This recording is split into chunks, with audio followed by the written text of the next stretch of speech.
Taxi FM 93.1 FM. Lomé Togo, abonne-toi à Radio Taxi FM TG sur YouTube. Like, commente et partage ton programme préféré diffusé sur la géniale des radios Taxi FM. Taxi FM sur YouTube, Radio Taxi FM TG. Les programmes de la géniale des radios de ta capitale en boucle.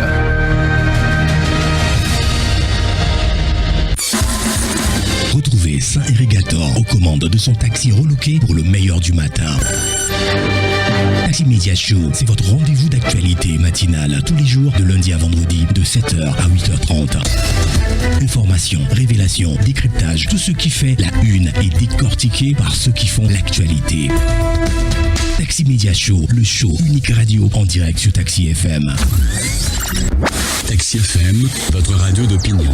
Émission politique, sportive et culturelle en direct. Taxi Media Show, le 7h, Irrigator. Bon réveil à l'écoute de Taxi FM. À partir de 7h, Saint-Irrigator prend les commandes de Taxi FM avec son équipe et l'offre un show unique radio en direct sur Taxi FM jusqu'à 8h30. L'info de la 7e heure. –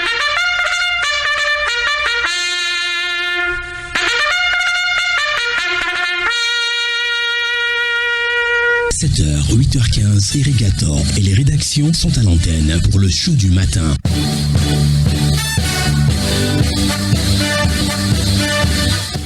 Bienvenue, bonjour à tous. La suite de la matinale, c'est l'aventure de Taxi Media Show, notre show unique matinal tous les jours, de lundi à vendredi sur la seule radio géniale dans la capitale togolaise Taxi FM. Nous sommes ravis de vous avoir avec nous et partager surtout cet instant avec vous. Aujourd'hui, c'est vendredi, le dernier de ce mois, non pas de ce mois, mais le dernier de cette semaine. Aujourd'hui, vendredi 8 novembre 2024. Bienvenue à tous. Taxi Media Show, Irrigator. Alors, dans les prochaines minutes, notre tour d'horizon traditionnel des rédactions. Nous allons visiter à deux rédactions ce matin. La rédaction du journal Arakiri avec Olivier Adia qui nous rejoint dans un instant et la rédaction du journal Économie et Développement avec Joseph Gada qu'on va joindre donc depuis la cité de Jack Blay. Il y a un auditeur hier qui nous disait que ça est devenu Gaza. Je demanderai à avoir la confirmation auprès de notre cher grand citoyen d'État Joseph Gada. Vous restez avec nous. Taxi Media Show, première marche.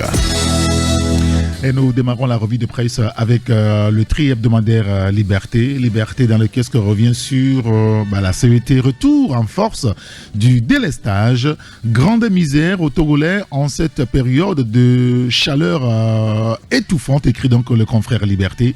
Vous lirez l'article dans le journal.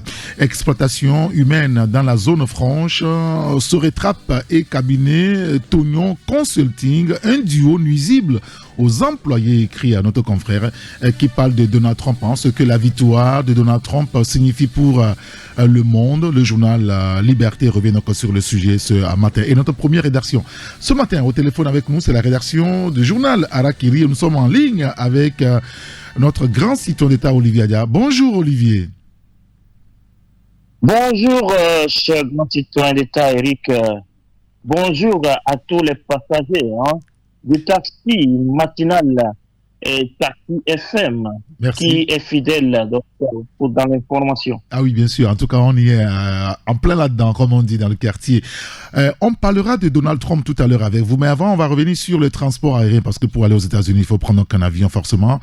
Alors, transport aérien en Afrique de l'Ouest, est-ce que nous allons, Olivier, dites-nous en des thèmes clairs, est-ce que nous allons vers une réduction des tarifs? En tout cas, c'est le vœu de nous tous, parce que la CEDEAO, la Communauté économique des États de l'Afrique de l'Ouest, a fait le constat que les billets d'avion, les tarifs sur les billets d'avion sont très élevés par rapport à la moyenne en Afrique et dans les autres zones de l'Afrique, comme aussi à l'extérieur de l'Afrique. Vous savez, il y a des pays développés où le billet d'avion coûte moins de 100 000 francs CFA.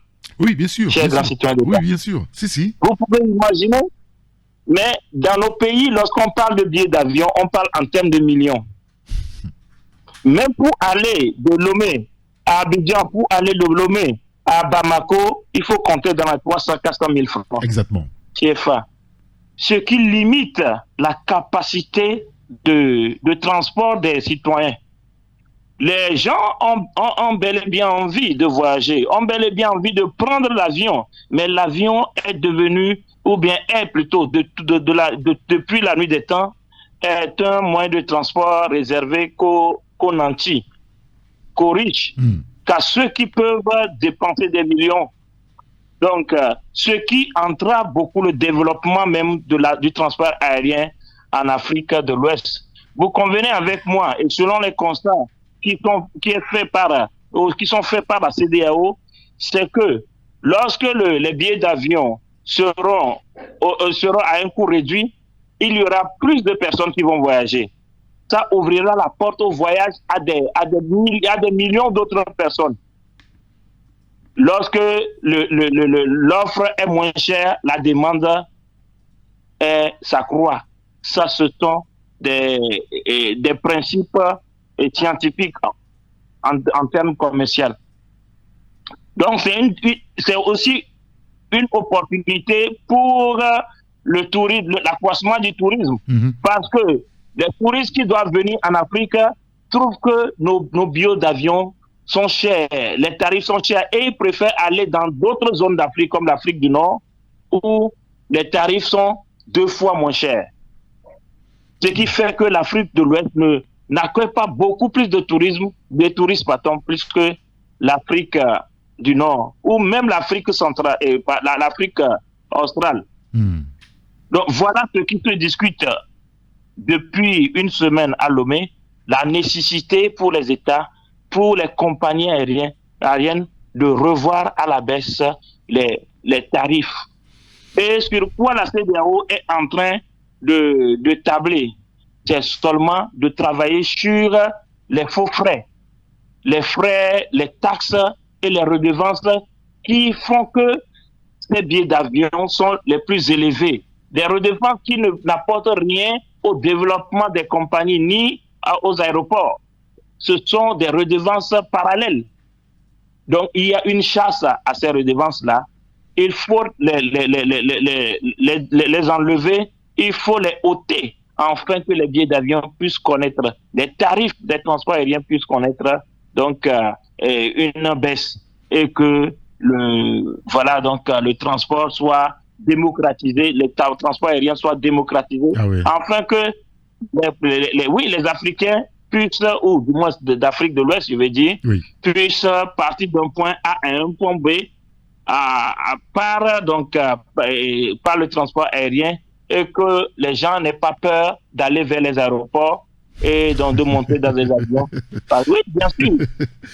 Parce qu'il y a une situation. Oui, exactement. Ça, on est en train de parler de l'Afrique de l'Ouest. Vous savez que des fois, quand vous prenez un billet de Paris, de Paris-Lomé, et Paris-Cotonou, et quand vous passez par Cotonou, des fois on va jusqu'à moins de des prix une réduction qui va jusqu'à 200 000 ou 250 000 francs CFA. Hein.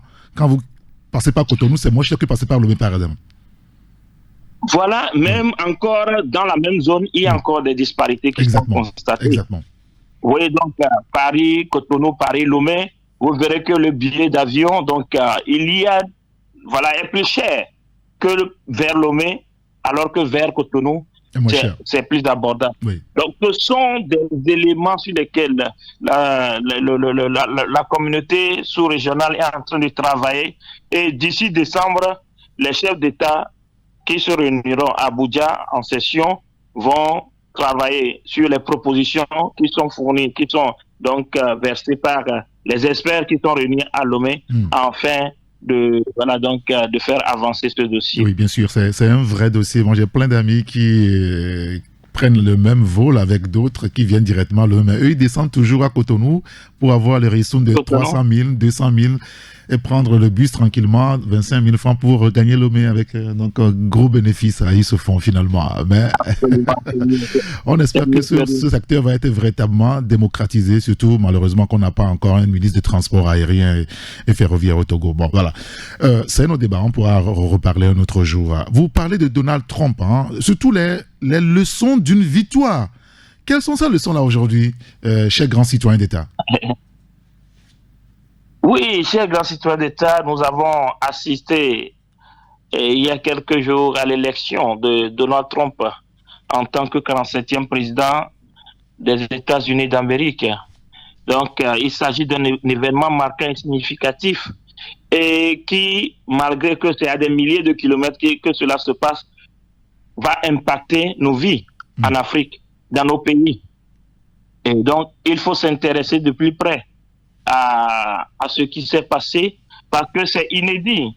Et depuis le 21e siècle, ou bien au 21e siècle, c'est pour la première fois, si je ne me trompe, qu'un ancien président des États-Unis, donc qui a été battu donc 4 ans auparavant, revient en force.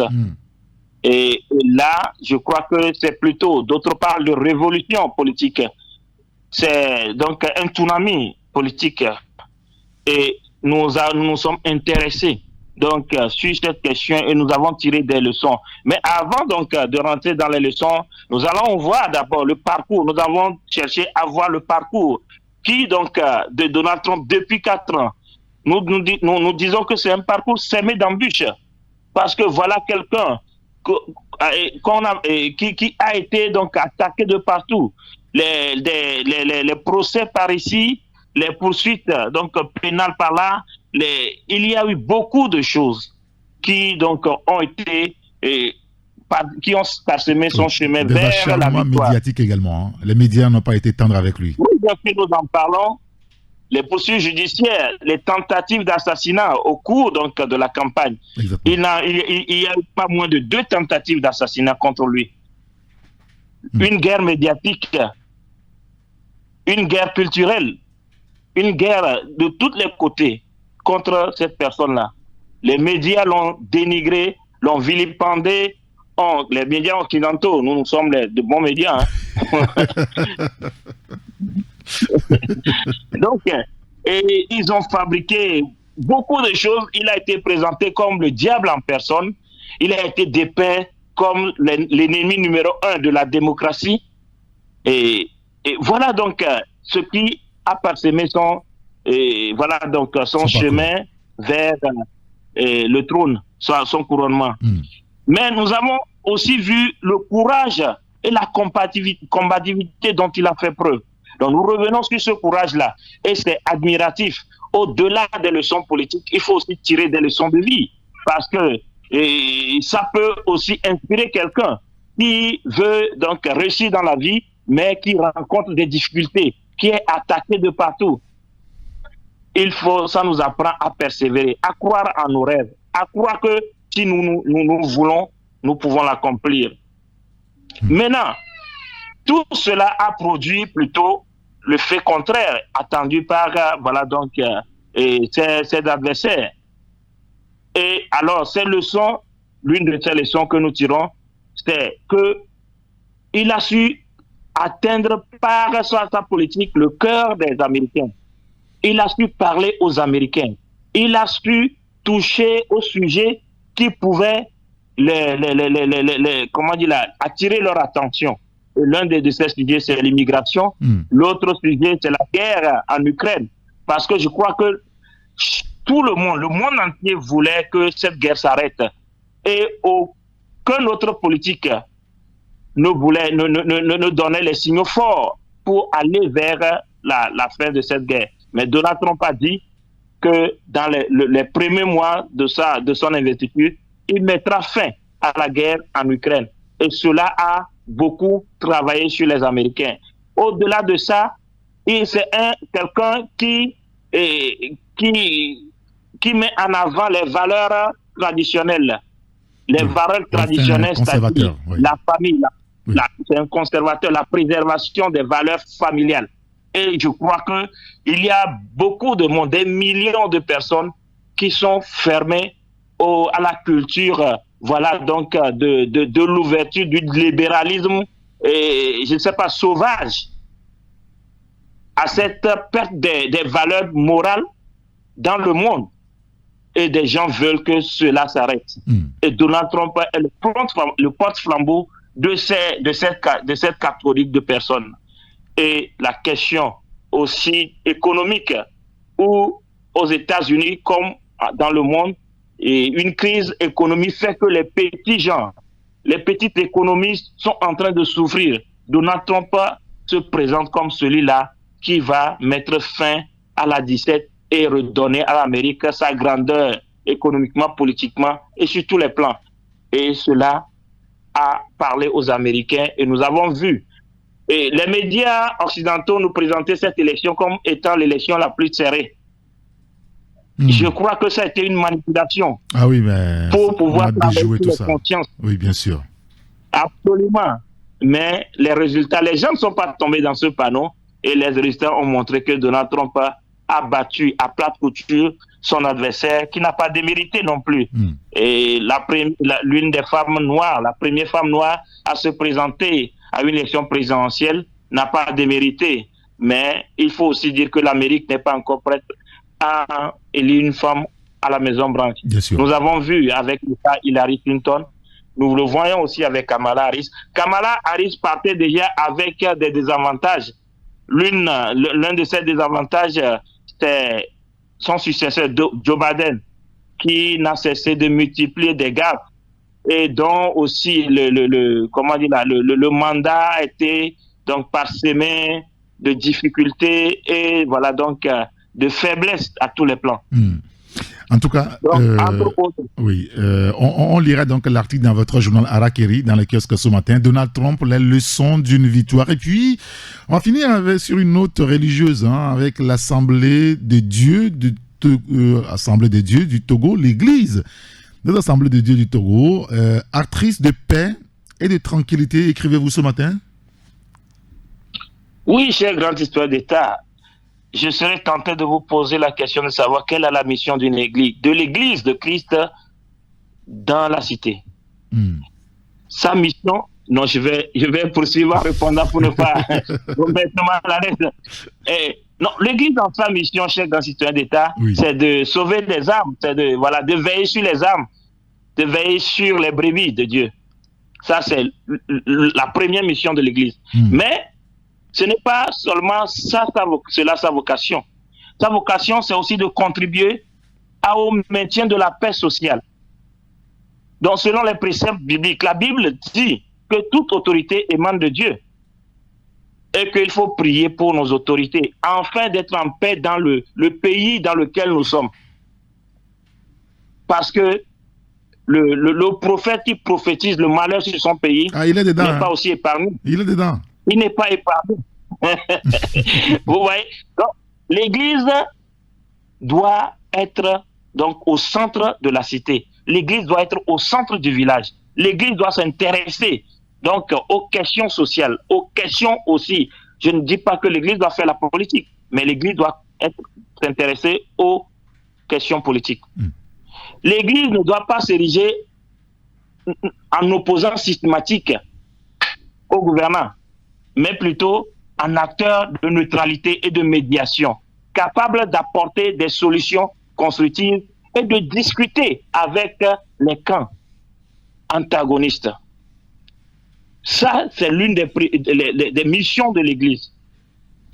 Et je crois que l'Église Assemblée de Dieu du Togo l'a si bien compris. Malgré les critiques, malgré les attaques, cette Église sait que pour réussir cette mission, elle doit être en bon terme avec ceux qui dirigent le pays. Parce qu'en étant en mauvais terme avec ceux qui dirigent le pays, vous ne pouvez pas travailler, vous ne pouvez pas, en tout cas, œuvrer librement.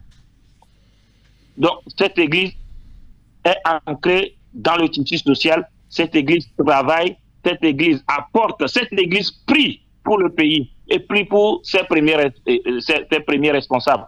Parce que si Dieu donne de la sagesse, si nous prions que Dieu donne de la sagesse à nos dirigeants, si nous prions pour eux et que Dieu donne de la connaissance à nos dirigeants, ils seront inspirés vers ce qui est bien, vers ce qui est noble, vers le bien-être de tous. Et alors là, l'Église aura cette mission de prier pour le pays et ses dirigeants. Voilà. D'accord, très bien. Écoutez, je peux me permettre de vous lire un commentaire d'un auditeur sur TikTok? Allons-y. Il dit, il n'y a pas de neutralité en circonstance d'oppression. C'est-à-dire que l'Église, à un moment donné, doit prendre position.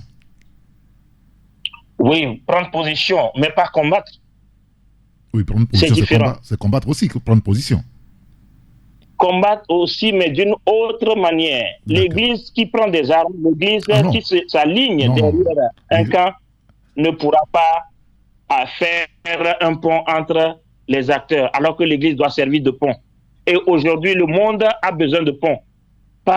Le monde n'a pas besoin des armes, le monde a besoin de ponts. Et sachez-le, l'Église doit jouer ce rôle. D'accord, très bien. Écoutez, on lira tous ces sujets-là dans votre journal Harakiri dans les kiosques ce vendredi matin. Merci beaucoup, cher grand citoyen d'État Olivier Adja. Merci, et merci aussi à tous les auditeurs et auditrices qui ont été à l'écoute. Alors, on va vous accompagner avec un morceau du défunt Omambi, Ametak Bola. Ça va? Oui, Ametakola, Amenouvela. Amenouvela, Ametakola. Allez, à bientôt. Bon week-end, hein? À bientôt, mon cher ami. Ouais.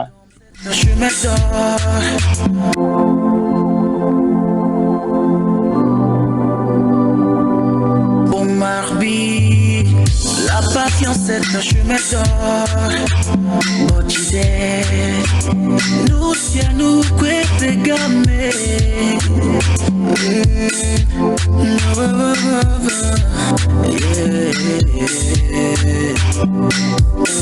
On nous codia, nous agbe ale codia, voix anya benou miele, kimwe et nous voile.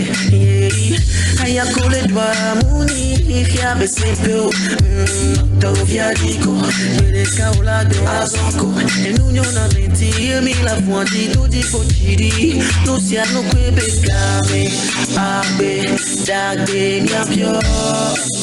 Nous n'avons la tête trop sous, je besoin.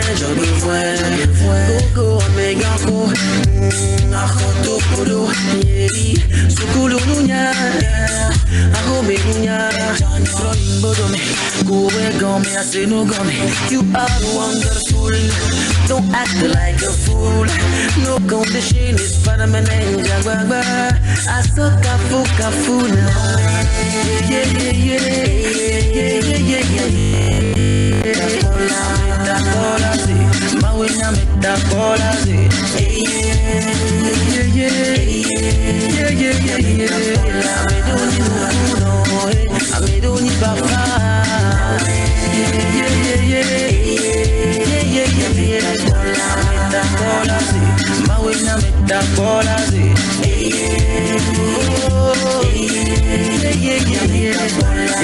Mawenya Metakola Omambi sur la radio Taxi FM. Nous poursuivons la revue de presse avec le journal Temps Nouveau dans lequel le confrère parle de la vie chère. En mesure contre l'inflation, la population trépigne d'impatience, écrit le confrère avec la photo de notre Premier ministre Victoire Tomega Dogbe à la une du journal. L'article c'est à lire à la page 4 bien entendu. Sécurité routière, l'usage du téléphone au volant multiplie les risques ou le risque de l'accident ou le risque d'accident. Eh bien, vous lirez donc l'article à la page 7. Gouvernance politique. La mise en place du Sénat se précise, écrit notre confrère, et qui parle également de la transhumance. Pour une transhumance apaisée, le ministre Yark Damran sensibilise les éleveurs et les agriculteurs. Les détails de tous ces sujets-là, c'est aller dans le journal Temps Nouveau, dans le kiosque ce matin.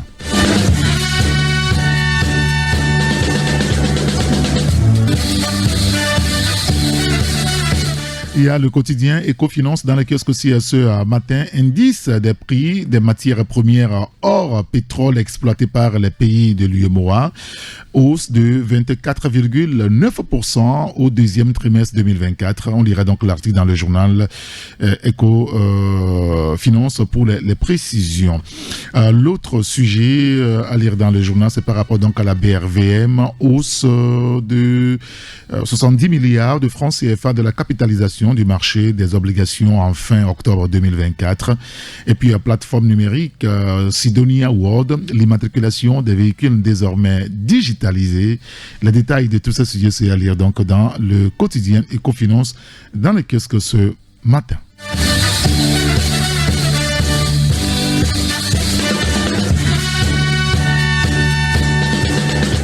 Dans le kiosque aussi, ce vendredi, vous avez le journal Le Canard Indépendant, route A3 à Kodé-Sewa. La honte du port autonome de Lomé, écrit tout simplement le confrère Le Canard Indépendant. Vous lirez l'article à la page 4 pour avoir plus de précisions sur le sujet. Scène politique, le joker ou le jeu joker menteur ou le jeu poker menteur entre le pouvoir et l'opposition, écrit donc le confrère, je vous en dis pas plus, vous lirez l'article à la page 3 pour avoir les détails là-dessus. Loterie, visa à la poursuite du rêve américain, écrit le journal. Et puis justice, des sanctions alternatives pour désengorger les prisons. Les détails de tous ces sujets à lire dans le journal Le Canard Indépendant dans lequel ce ce à vendredi. Et notre deuxième rédaction. Au téléphone avec nous, c'est la rédaction du journal Économie et Développement. Nous accueillons notre cher grand citoyen d'État, Joseph Gada, depuis la cité de Djagbé. Bonjour, Joe. Bonjour, Eric. Bonjour également aux fidèles auditeurs et auditrices de Taxi FM.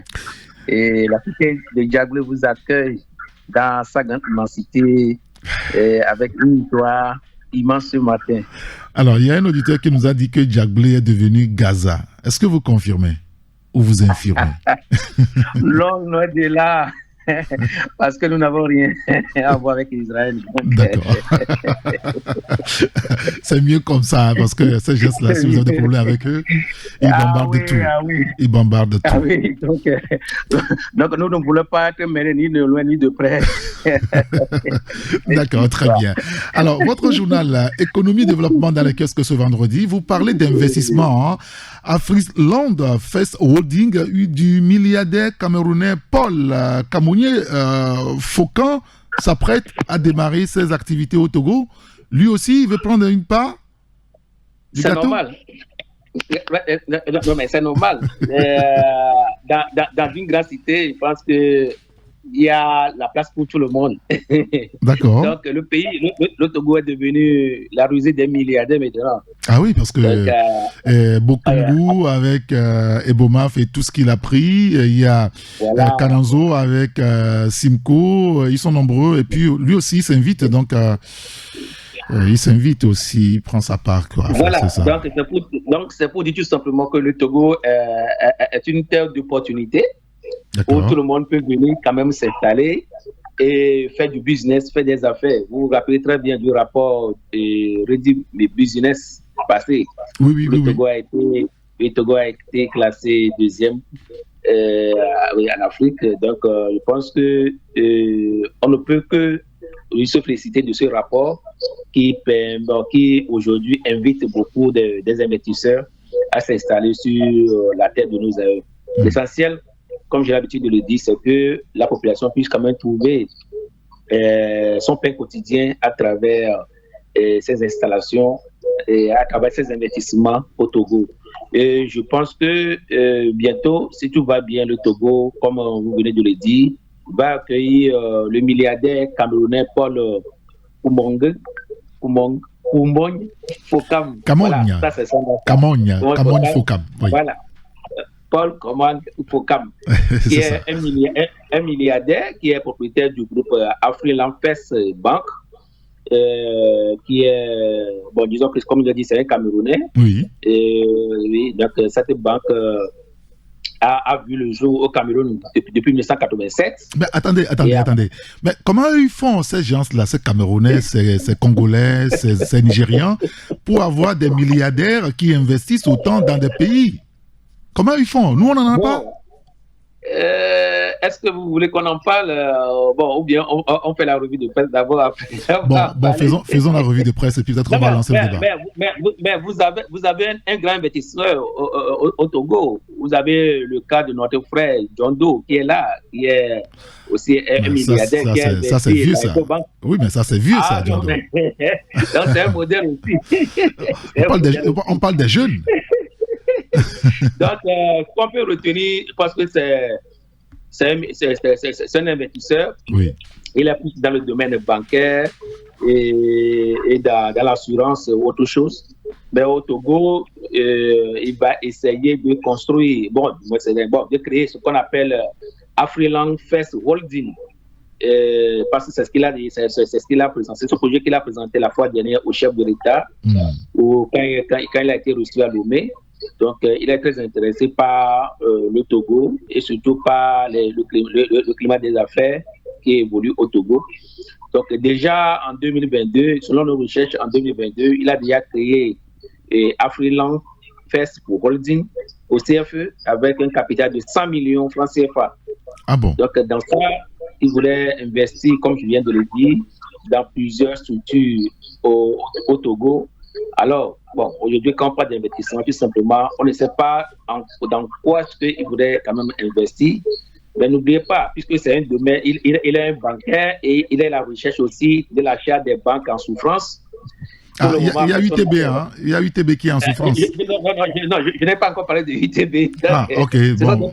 Moi, je lui donne des idées s'il n'est pas informé, en fait. Non, heureusement que je t'avais amené vers UTB. Donc, on ne sait pas, puisque le Burkinabé aussi a pris BTCI. Peut-être on ne sait jamais ce qui pourrait se passer dans les jours à venir. Exactement. Donc, on attend pour le moment. Voilà. Donc, voilà ce qu'on pourrait dire. Il est déjà dans la sous-région. Hein, il est déjà, bon, sa structure est déjà présente en Côte d'Ivoire, Congo, Libéria et tout ça là. Donc, il investit toujours dans plusieurs entreprises, dans le domaine commercial, comme je l'ai dit, dans l'assurance, dans les BTP et autres.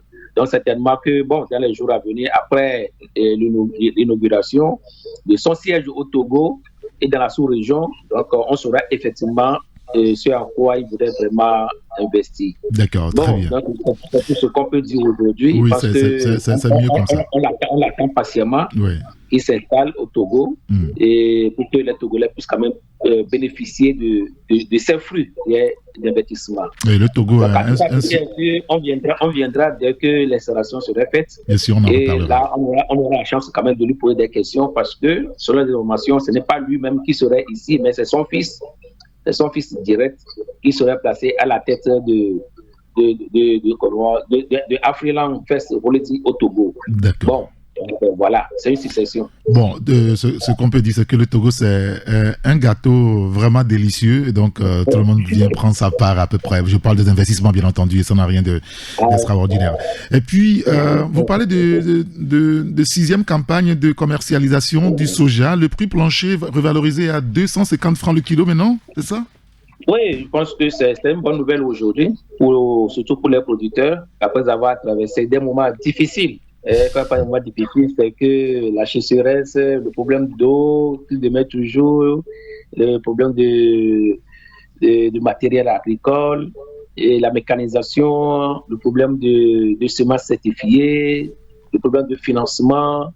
Donc, malgré ça, je pense que les producteurs s'en est sorti. Et tu peux aujourd'hui, c'est cette année, parce que même quoi qu'on dise, la pluviométrie a beaucoup aussi joué à leur faveur.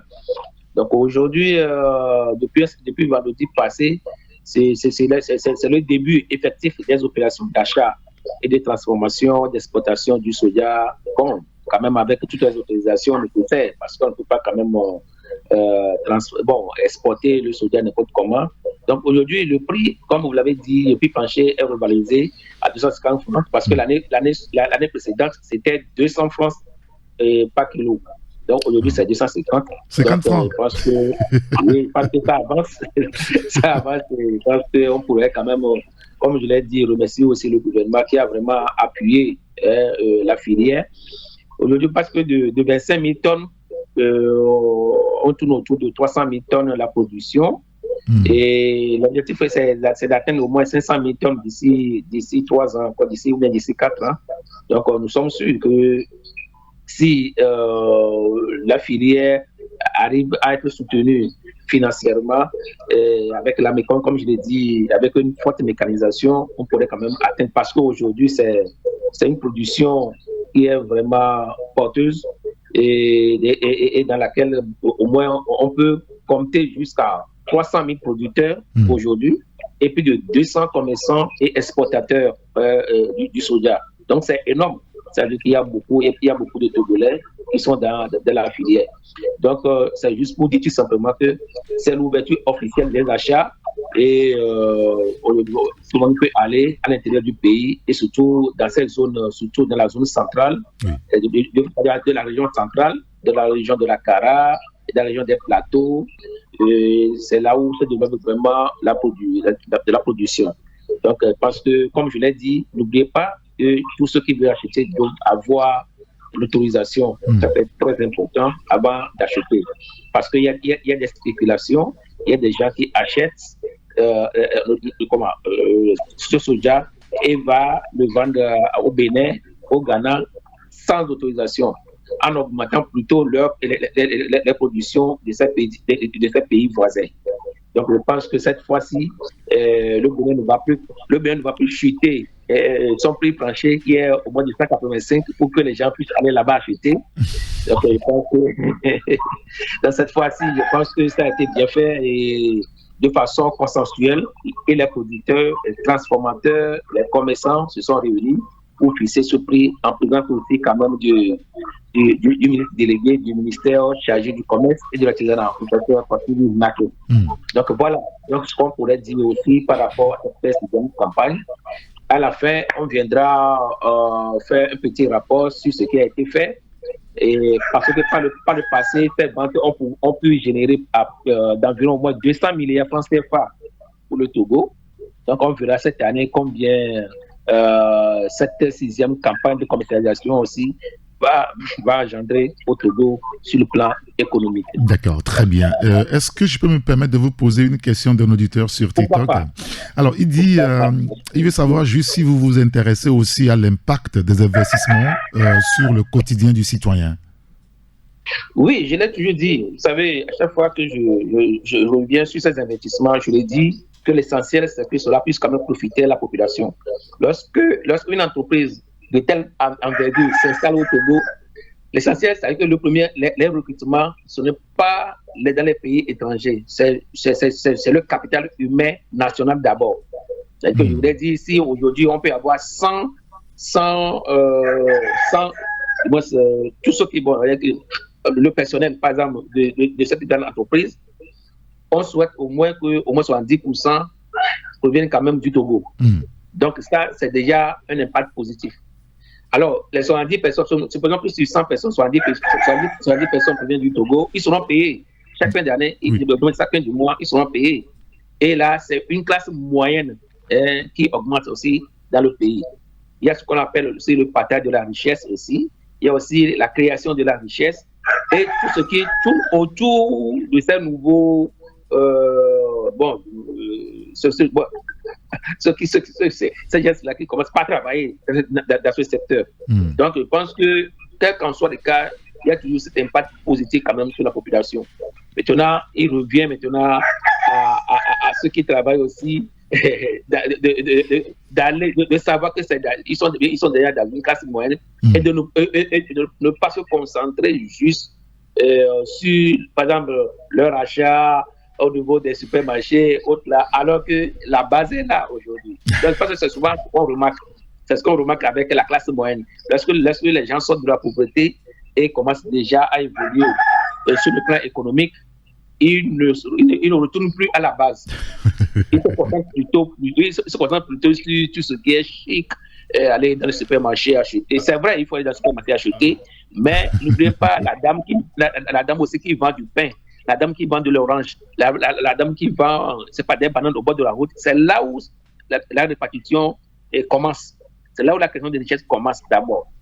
Donc, je pense que c'est une bonne chose que les gens viennent investir au pays.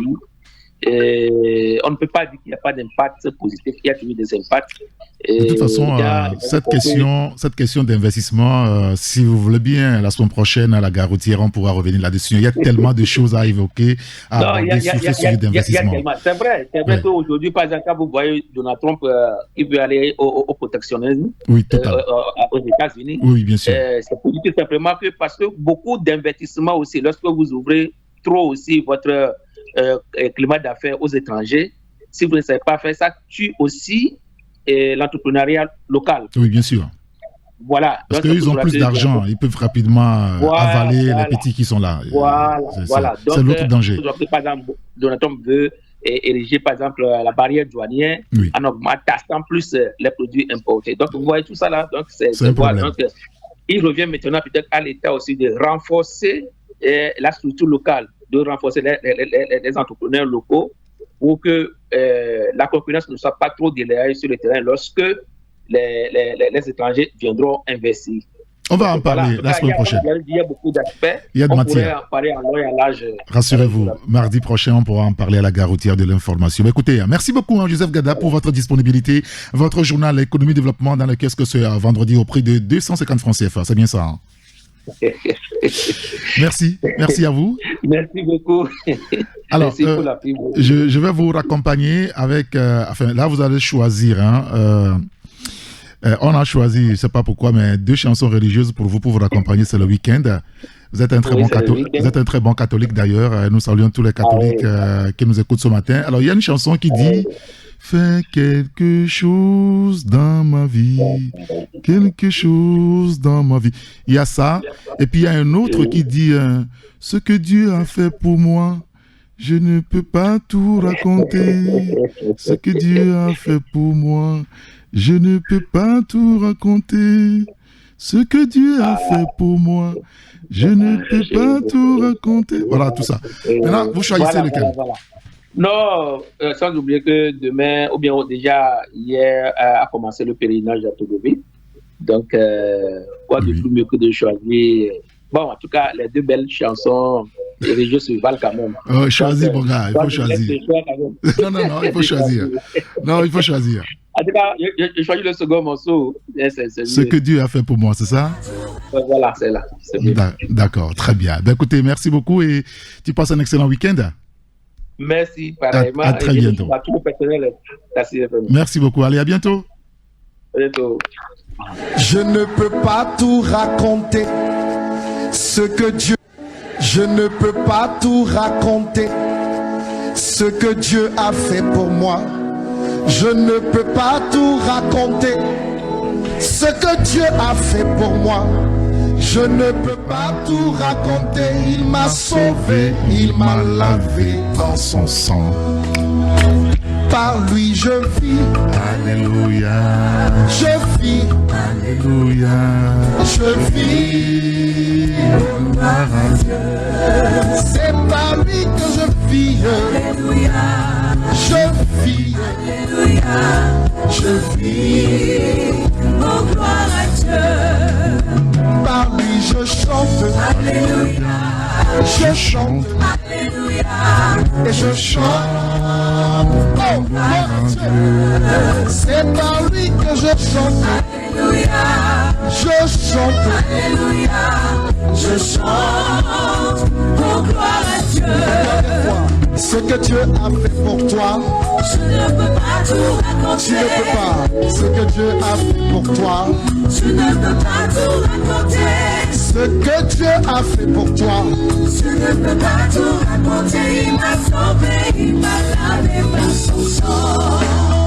par lui je vis. Alléluia. Je vis. Alléluia. Moi je vis. Oh, gloire à Dieu. Par lui je vis. Alléluia. Je vis. Alléluia. Je vis. Oh, gloire à Dieu. Par lui je danse. Alléluia. Ah oui, il faut danser aussi. Hein. Danse. Alléluia, je danse, en gloire à Dieu. C'est par lui que je vis. Alléluia, Je vis. Alléluia. Je vis. Tu sais chanter? Nous poursuivons la revue de presse sur la radio Taxi FM Lomé avec le bi-hebdomadaire L'Union pour la Patrie. Le confrère parle de l'atteinte des objectifs de développement durable, la qualité de l'éducation célébrée pour le Togo. Les détails donc à lire dans le journal à la page, à la page 3 avec la photo du ministre, professeur Dodi Kokoroko à la une du journal L'Union pour la Patrie ce matin. Autre sujet développé par notre confrère, on salue Eric Johnson ce matin sur la radio. Gestion des finances publiques, le Togo obtient la certification PEFA tchèque. Et puis à centrale photovoltaïque de Sokodé à venir, 186,7 millions de francs CFA pour les mesures environnementales et sociales. Vous lirez l'article à la page 6 du journal. Viabilité de la dette et capacité de remboursement du Togo. Analyse publiée par le FMI. Le confrère en parle. Il y a d'autres sujets que vous pouvez lire dans le journal L'Union pour la Patrie ce matin. Un sujet sur la foire. sur l'industrie avec la production industrielle. L'indice a replongé en août, malheureusement, à moins 92%. Un sujet également sur les droits de l'homme avec la dépénalisation des infractions mineures. Et puis société, un sujet sur la profession. Tout ça, c'est dans le journal L'Union pour la Patrie, dans le Qu'est-ce que ce matin. Voilà, je pense qu'on va récapituler les journaux qui sont dans le Qu'est-ce que ce matin. En tout cas, pour ceux qui sont avec nous en studio, il y a l'Union pour la Patrie, vous avez Temps Nouveau, il y a Économie, Développement, on va en parler un petit peu avec Joseph Gada. Vous avez le tri hebdomadaire Liberté, il y a aussi le quotidien Éco, Finance, et puis l'hebdomadaire Le Canard Indépendant. Il est 7h58, bientôt 59 sur la radio Taxi FM Lomé. Une pause et lorsqu'on sera de retour, on va discuter ensemble. Taxi Média Show, 7h-8h, Irrigator. À partir de 7h, Saint-Irrigator prend les commandes de Taxi FM avec son équipe. Il offre un show unique radio en direct sur Taxi FM jusqu'à 8h30. Taxi Média Show, deuxième marche. Il est 8h05 sur la radio Taxi FM à Lomé. Le thème autour duquel nous allons vous écouter ou vous entendre beaucoup plus ce matin, c'est sur notre pays, le Togo, et notre jeunesse. On en a parlé un petit peu avec les confrères lundi dernier. Nous voudrons juste savoir pourquoi de plus en plus de jeunes ont de moins en moins confiance en leur pays, le Togo. Pourquoi les jeunes croient de moins en moins en leur pays, le Togo par exemple? Est-ce qu'il y a quelque chose qui peut justifier ou ne serait-ce que expliquer cette situation aujourd'hui? Alors si vous voulez participer donc à l'émission, il y a un seul contact, c'est le 93 94 96 64. 93 94 96 64. Vous pouvez aussi émettre des appels WhatsApp. Nous envoyez aussi vos messages. Ça peut être un message WhatsApp ou un message par SMS.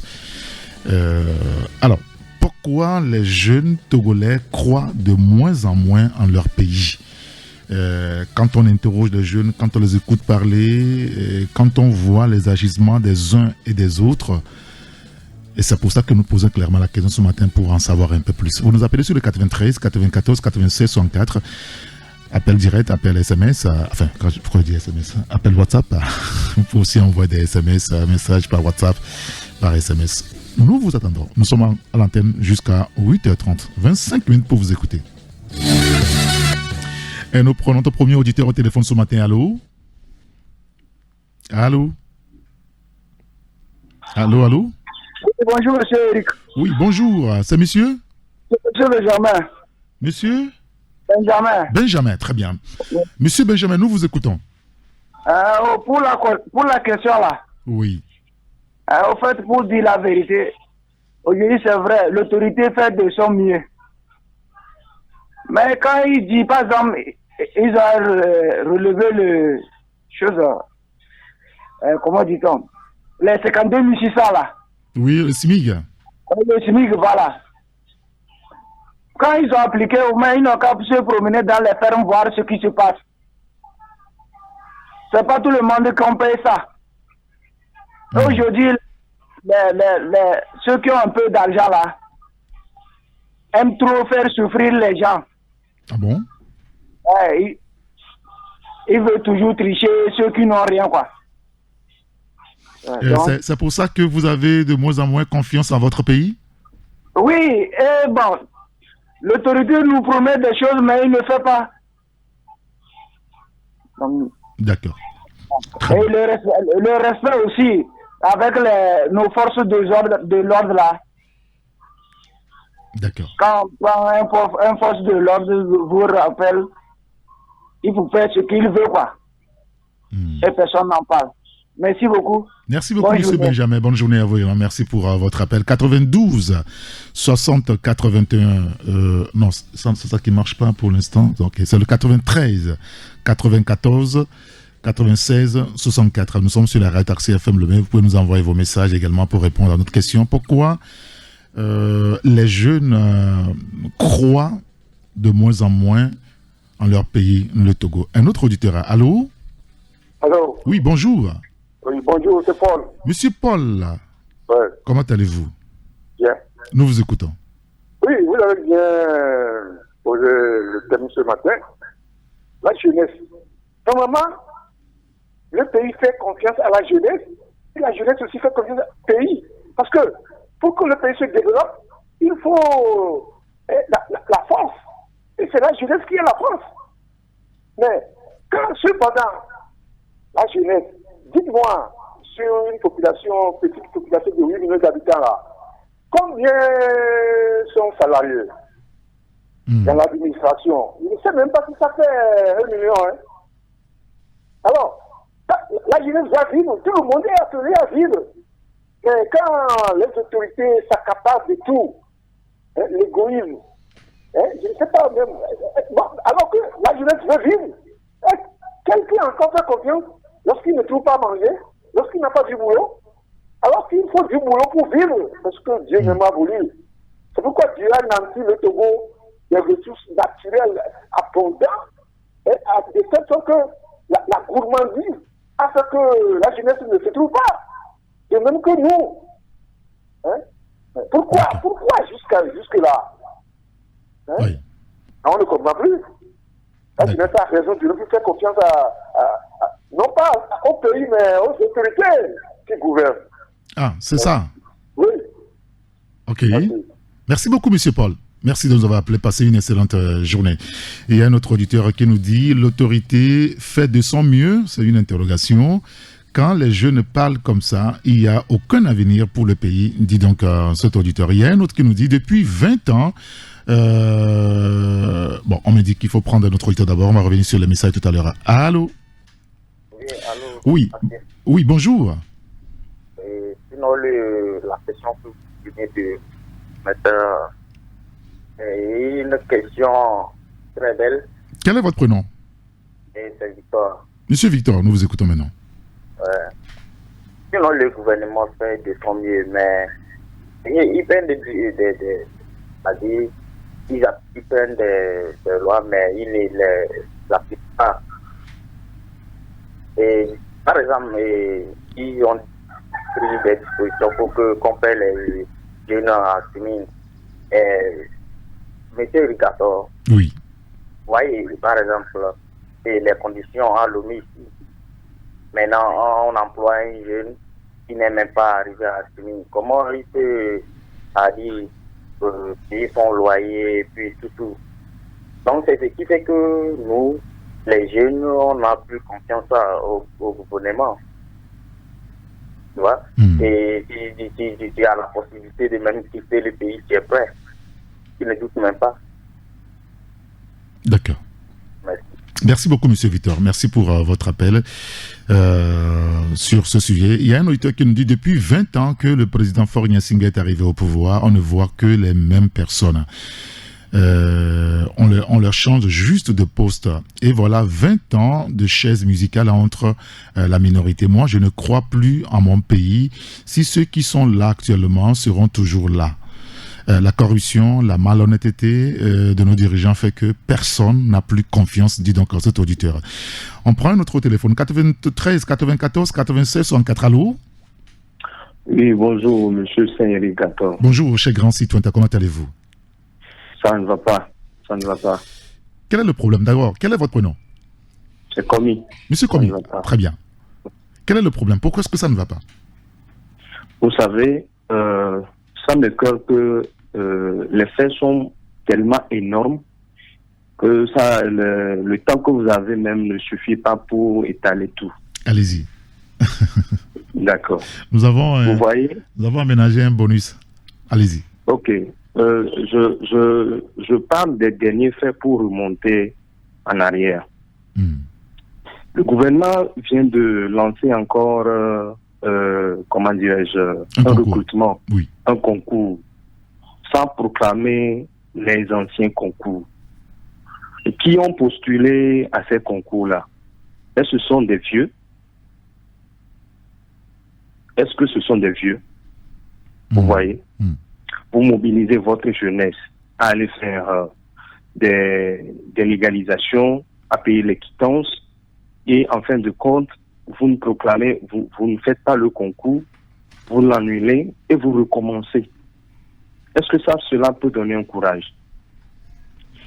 Je prends le cas de, comment l'appelle-t-on, du SMIC.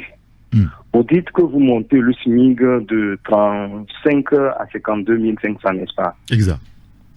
Et aucun inspecteur de travail ne prend sur lui pour la vérification si réellement la jeunesse qui travaille est payée à ce SMIC.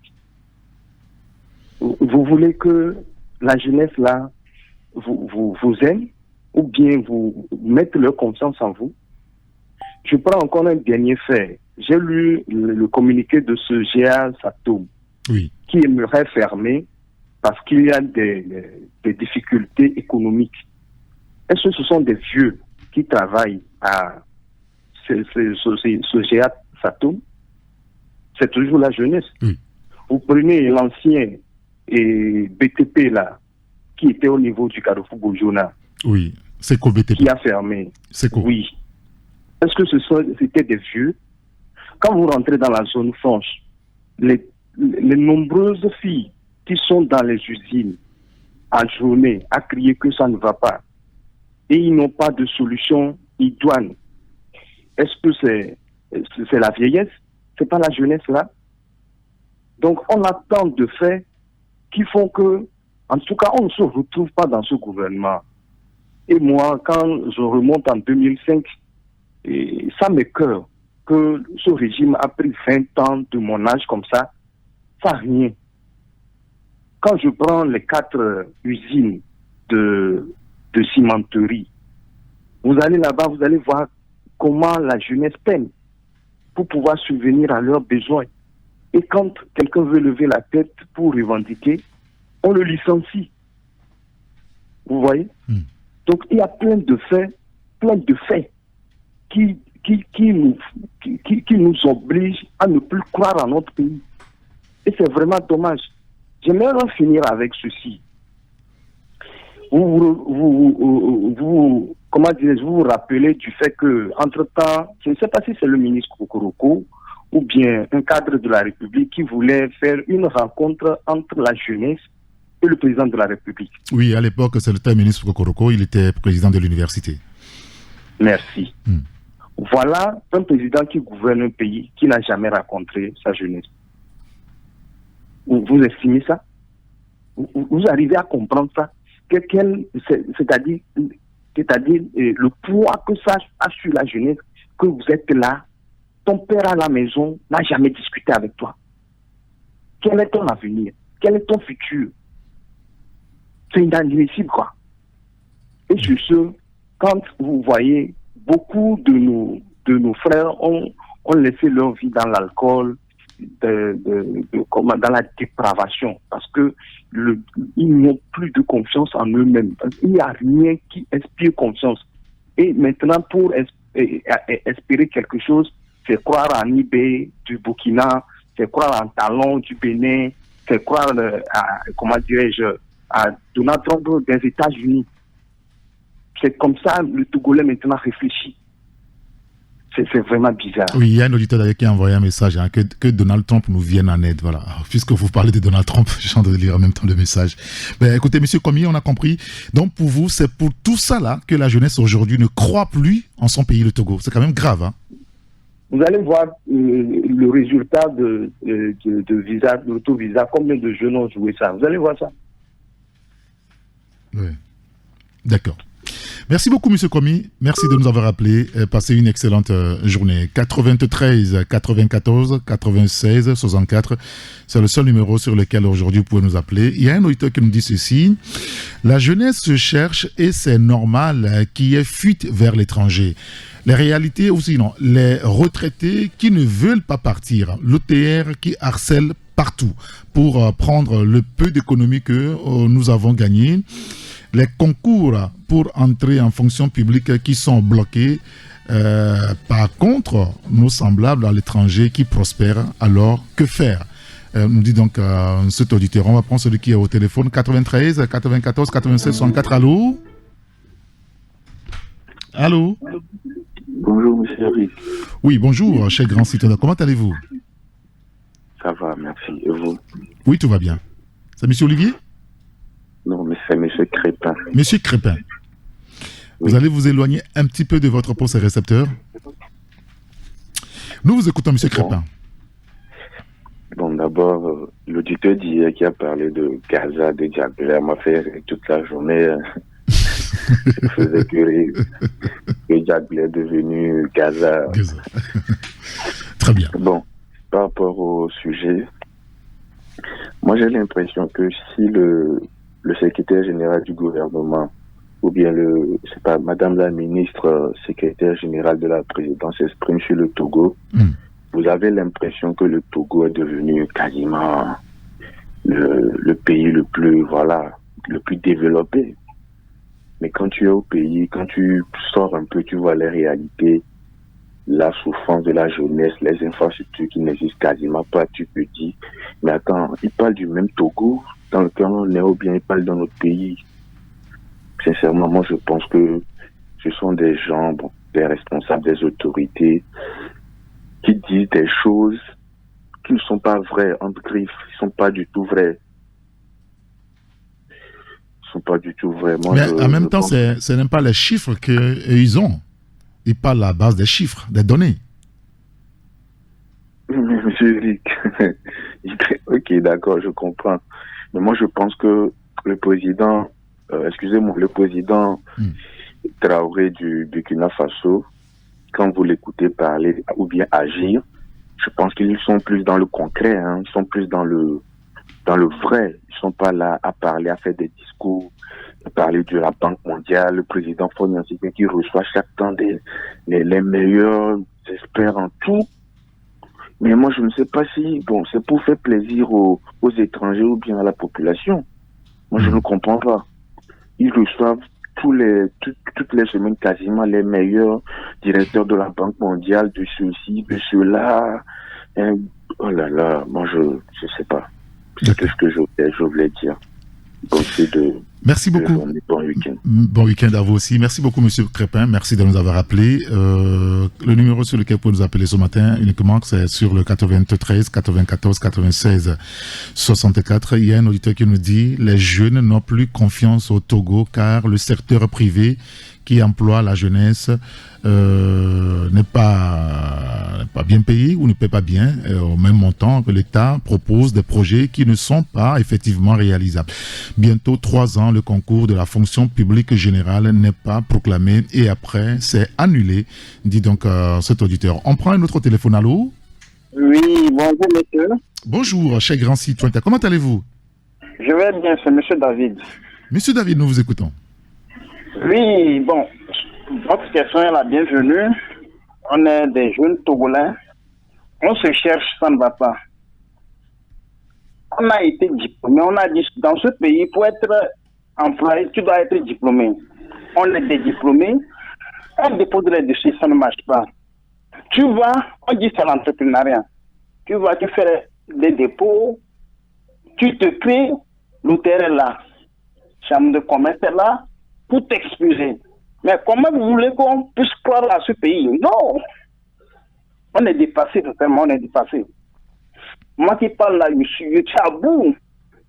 Sincèrement, si je peux quitter le pays, aujourd'hui même, je suis prêt. Parce qu'il y en a assez. Ah bon? À ce point, monsieur David? Effectivement.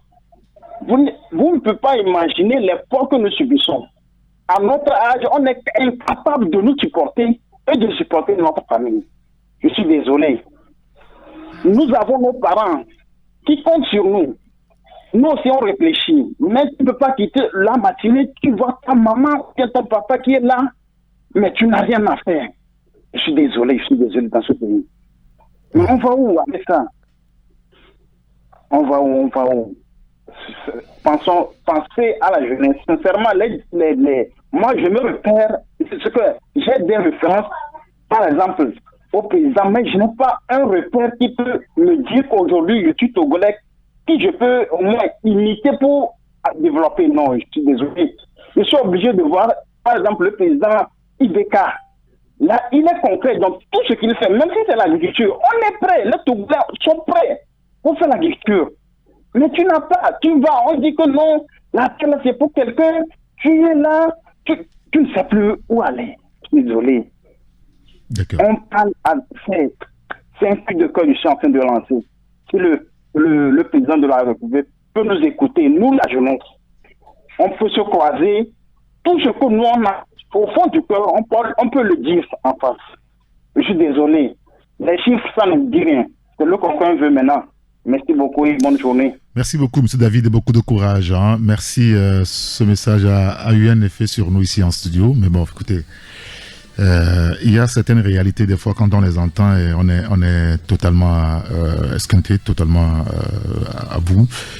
Voilà, la question que nous posons ce matin, c'est pour avoir une idée sur le fait que, parce qu'on a tellement de bourdonnements, on a tellement de messages, et au point où aujourd'hui on se dit, mais qu'est-ce qui fait qu'on a autant de facilité à mal parler de son pays, qu'on a autant de dégoût un petit peu vis-à-vis de son pays? Pourquoi est-ce que les jeunes aujourd'hui ne croient plus trop en leur propre pays?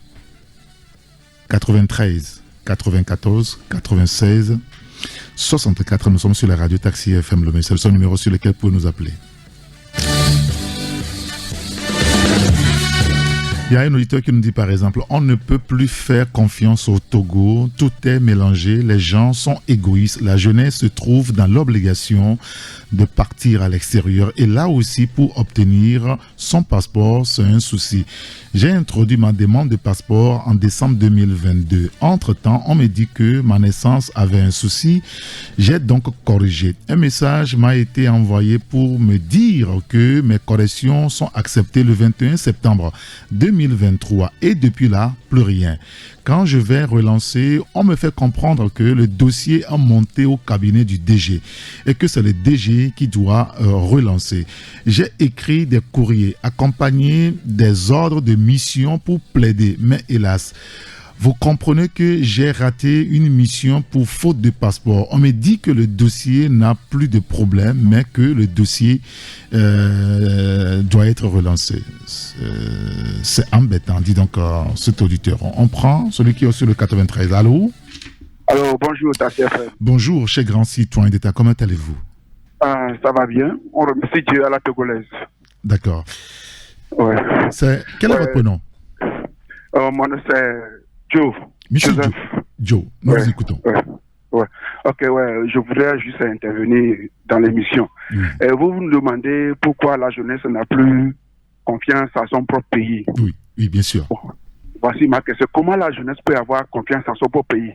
Quand, si je me souviens très bien, octobre 2022 ou bien 2023, quand ces anciens, ces vieux ministres se sont rencontrés au Conseil des ministres, soit disant qu'il y a de l'emploi au Togo et que Tassimoto Zemidjan est reconnu comme un emploi professionnel. Comment la jeunesse qui peine à trouver son pain quotidien, on dit que Tassimoto Zemidjan, c'est du travail. Allez par exemple à l'OTPPM, les gens font occasionnel là-bas et ils ne sont pas payés, très bien payés par les tâcherons. Et quand un ministre ou bien une autorité veut visiter, on leur fait porter tous les équipements des agents de l'OTP. Et ils font croire à l'opinion internationale que quoi? Ils sont des agents permanents. Or, ce sont des journaliers. Allez voir les conditions dans lesquelles les gens souffrent. Comme vient de le dire quelqu'un, le Togolais vraiment, c'est avec peine on arrive à soutenir nos familles, à pouvoir pour nos familles. Vraiment, ok, par ce média, je voudrais encore demander une doléance au chef de l'État. Le Togolais, la jeunesse est prête pour l'agriculture. Pourquoi ne pas équiper les villages, les préfectures, des outils mécanisés pour que les gens retournent à l'agriculture? Et finalement, il y a rien. Le travail qu'il y a aujourd'hui, c'est Zemidjan pour la jeunesse. Si tu veux construire une moto, donc tout le monde, au moins laisse-moi acheter, que j'achète une moto, que quand j'ai fait à la maison, je puisse rentrer dans la rue pour pouvoir prendre quelqu'un. Ce qui fait que même Zémidian aujourd'hui, là, c'est pas Zémidian que nos grands-pères avaient fait avant. Mais Zémidian aujourd'hui, ça ne tourne plus. Mais pourtant, on dit que c'est un travail professionnel. Vraiment, moi qui suis ici, moi si je trouve occasion là, je vais quitter le Togo. Ça fait que quand tu vas à l'extérieur, Bénin, Ghana, Nigeria, tu dis que tu es Togolais, on se moque de toi. Rien ne va au pays. Rien ne va au pays.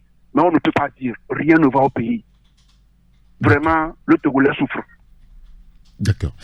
Merci beaucoup, M. Joe. Merci pour ce témoignage. Merci de nous avoir appelés. Passez une excellente journée. Alors, la semaine prochaine, lundi, je vais être précis, lundi prochain, si tout va bien, lundi ou mardi, je ne sais plus trop, on va me confirmer, lundi ou mardi, nous allons vous demander d'écrire une note, ok, et vous allez nous appeler pour lire ça. Une note que vous allez adresser au président de la République. Ok, vous préparez donc vos messages, vous rédigez votre courrier. Quand vous allez nous appeler, c'est pour lire. C'est un message que vous allez envoyer au président de la République sur tous les sujets, sujets économie, politique, social, culturel et tous les sujets. C'est un peu comme vous allez écrire une lettre et que vous envoyez au président de la République. Mais quand vous allez écrire ce courrier, vous nous appellerez pour lire ce courrier donc à l'antenne. Ce sera probablement entre lundi ou mardi. On reviendra en tout cas pour vous préciser tout ça.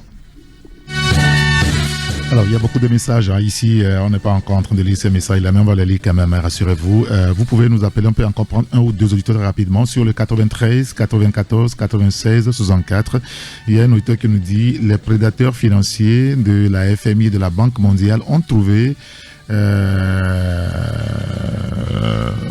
s'roquiner avec la minorité pieuse du Togo pour fabriquer donc des chiffres au détriment du pauvre Togolais. On prend l'auditeur qui est au téléphone, on va poursuivre. Allô? Alors, si je peux revenir, Paul. Monsieur Paul, ouais. Nous vous écoutons. Et puis, c'est comme ça là que certains se permettent de dire que le gouvernement fait de son mieux. Est-ce que le gouvernement va faire de son mieux? Ou bien il doit être capable de tout faire. Sinon, il démissionne. Vous avez vu l'autre fois le directeur de la brasserie là. Oui. Donc, le s'agit de le faire là, qui ne l'aura pas, et donc il a été incapable, il a démissionné, il a cédé. Non. Quand on ne peut pas, Monsieur Paul, pour le cas du directeur de la brasserie, officiellement, lui-même il a dit qu'il a quitté son poste pour des raisons familiales. Donc, on ne va pas l'associer à ce qui s'est passé. Ah bon, oui, mais nous, on a appris qu'il a démissionné. Bon, d'accord. Je vous donne donc le complément alors. Bon, d'accord, mais un plaidoyer. Bon, oui. On ne sait pas sur quelle base le gouvernement peut être en train de nous faire souffrir comme ça là. Pourquoi? Qu'est-ce qu'on a fait au juste? La jeunesse, négliger toute une jeunesse, c'est négliger son pays. Ils n'ont pas revoir un peu là. Et puis ceux qui sont tout autour de lui là, on ne comprend rien. Les conseillers là. Oh, vraiment. Merci. Merci beaucoup, M. Paul. Merci.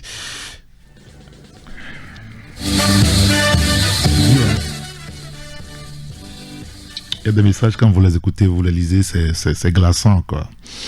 Il y a un auditeur qui nous dit, qui veut ajouter donc à la liste de M. Komi le problème foncier auquel le gouvernement n'arrive toujours pas à trouver une solution.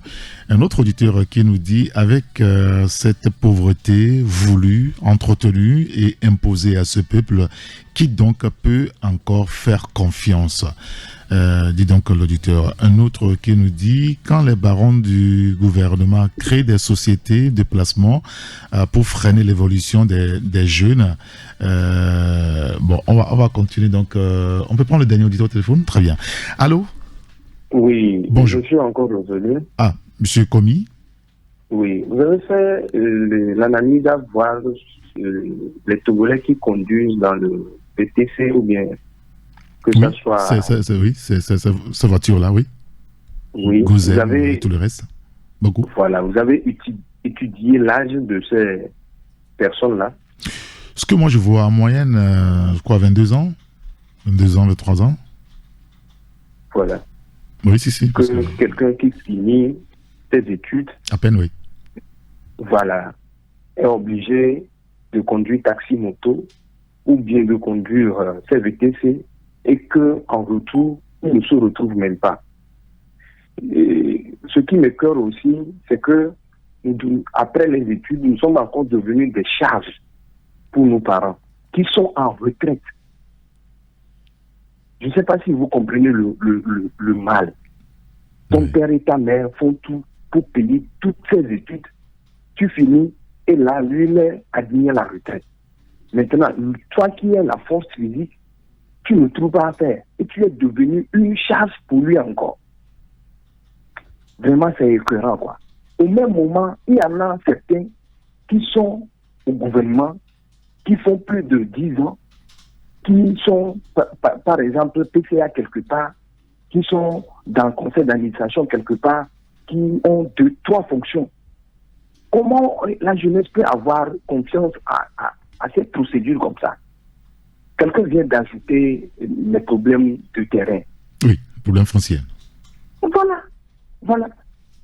Votre papa est comment dirais-je, à la retraite et on vient écrire sur votre mur. Or que toi, qui as la force, tu ne trouves pas à faire. Ou bien ce que tu trouves à faire n'atteint pas les 45 000. Tu es obligé de jongler de gauche à droite. Comment on peut avoir confiance? On a le cœur vraiment saigné, quoi. Et chaque temps, vous allez voir, on cite nos noms dans les rapports. On cite nos noms, c'est-à-dire les noms de la jeunesse dans les rapports. Vraiment, s'ils peuvent avoir le courage, parce que entre-temps, vous avez invité le sieur Malik. Oui. Il a trouvé l'exercice très difficile. Oui, je l'ai écouté. Il a dit que cet exercice est tellement difficile, c'est-à-dire que quand on le met devant le fait, il ne s'en rend compte pas combien de fois ils font du mal. Et d'autres fuient pour aller discuter sur d'autres médias dont on n'a pas accès. Venez ici, on va venir chez vous. Et on va discuter face à face. Vous pouvez moi-même m'inviter. Hein. Vous pouvez m'inviter, je vais venir. Parce qu'on en a trop. On en a trop. On est dépassé. D'accord. Merci beaucoup, M. Komi. Merci de nous avoir appelés. Passez une excellente journée. Et on ne pourra plus prendre d'autres appels. Il y a un message que j'étais en train de lire avant de recevoir M. Komi, l'auditeur qui dit quand les barons du gouvernement créent des sociétés de placement pour freiner l'évolution des jeunes, comment on peut avoir confiance en eux? Les minorités des jeunes qui sont salariés n'évoluent même pas. Vaut mieux être maltraité ailleurs que d'être traité ainsi dans son propre pays, dit donc cet auditeur. On peut finir? C'est fini? Bon, okay. Malheureusement, on ne peut plus prendre d'autres appels. Voilà. C'est dur des fois. Hein. Merci à tous ceux qui nous ont appelés. Merci aux deux confrères qui étaient au téléphone avec nous ce matin. Olivier Adia du journal Arakiri et Joseph Gada du journal Économie et Développement. Merci à tout ce beau monde. Joe, David, Crépin, Comi, Victor, Paul, Benjamin et tous ceux qui nous ont envoyé donc des messages lus et non lus. Et on va se séparer avec ce morceau de John Aziamour, Togo, mon beau pays. Togo, mon beau pays. Togo, mon beau pays. Appelez-moi, c'est irrigateur. Bonne journée. Bon week-end.